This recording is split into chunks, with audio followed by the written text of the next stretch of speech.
pasca libur Lebaran semakin meningkat angka COVID-19. Saya akan tanyakan ke masing-masing narasumber dari mulai Pak Arifin dulu.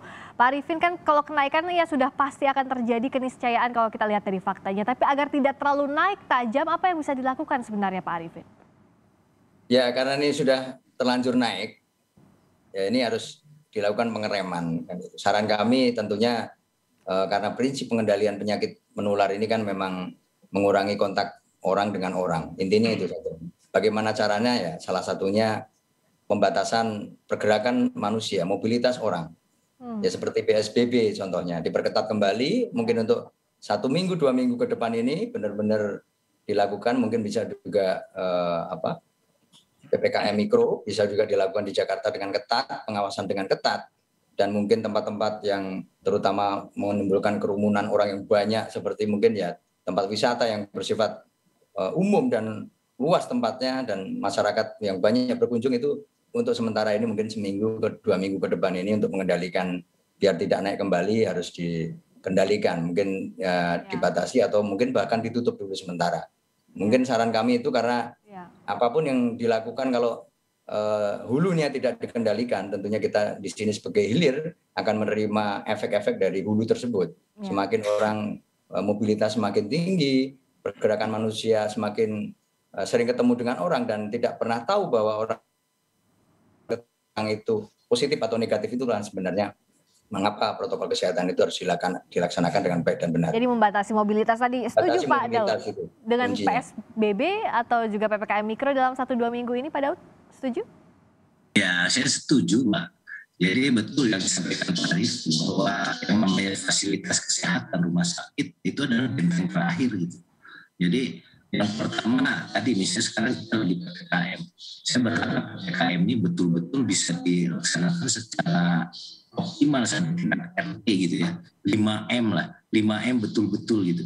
Antar warga saling mengingatkan, kemudian untuk petugas yang di tingkat RT bisa ada tindakan itu, kemudian mereka mengawasi kegiatan warga ya supaya tidak berkerumun, kemudian juga mengawasi mereka yang warawiri keluar masuk wilayahnya, termasuk juga yang berpulang mudik. Kemudian kita juga di keluarga lah, semua merasa sebagai keluarga ya kita ingatkan. Di keluarga kita mulai dari diri kita sendiri, kita mulai dari keluarga kita. Itu yang harus selalu diingatkan ya. Kemudian di komunitas-komunitas juga semua harus saling mengingatkan dan melaksanakan 5M. Itu harus dari mulai pelakunya, penanggung jawabnya harus melakukan 5M. Itu di komunitas. Dan untuk PPKM khususnya kelihatannya manajemen karantina juga ini harus betul-betul dilakukan. Warga kita masih banyak yang tidak siap ya dengan disiplin maupun fasilitas yang mereka miliki untuk melaksanakan isolasi mandiri. Nah, kita sebagai meditasi. Jadi itu ya 5M plus juga pembatasan mobilitas dengan PPKM mikro misalnya. Kalau Pak Iwan? Ya, saya setuju tadi. Jadi kita harus ada pembatasan kontak orang ya.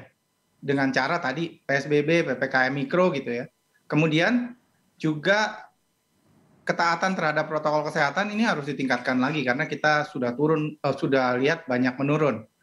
Nah, selain itu juga pelacakan kontak erat ya, dari kasus kalau sudah diketemukan kasus orang yang COVID-nya positif harus dilacak tuh siapa saja gitu. Pelacakan kita juga masih lemah saat ini, harus diperkuat supaya kita bisa lacak siapa aja kontaknya, bisa diperiksa, dan kalau dia kontaknya positif kan bisa segera diisolasi gitu ya, atau dikarantina supaya dia tidak menularkan. Gitu. Nah, ini yang kita bisa lakukan gitu ya. Kan saat menunggu vaksinasi gitu, karena vaksinasi akan membantu. Cuma kan kita tahu vaksinasi itu butuh waktu untuk mencapai cakupan yang cukup untuk mengurangi transmisi COVID ini. Gitu. Vaksinasi membantu tapi bukan satu-satunya jalan. Jadi ingat tetap 5M bahkan ya, menjauhi kerumunan, juga membatasi mobilitas, plus juga tracing, testingnya juga harus dimasifkan lagi agar sama-sama kita menangani COVID-19 ini. Terima kasih atas waktunya sekali lagi Koordinator Humas Rumah Sakit Darurat COVID-19 Wisma Atlet Jakarta, Letkol Laut Muhammad Arifin, Ketua Harian Satgas COVID-19 Jawa Barat Daud Ahmad, serta Epidemiolog Universitas Indonesia Iwan Aryawan. Selamat malam, terima kasih, sehat selalu Bapak-Bapak.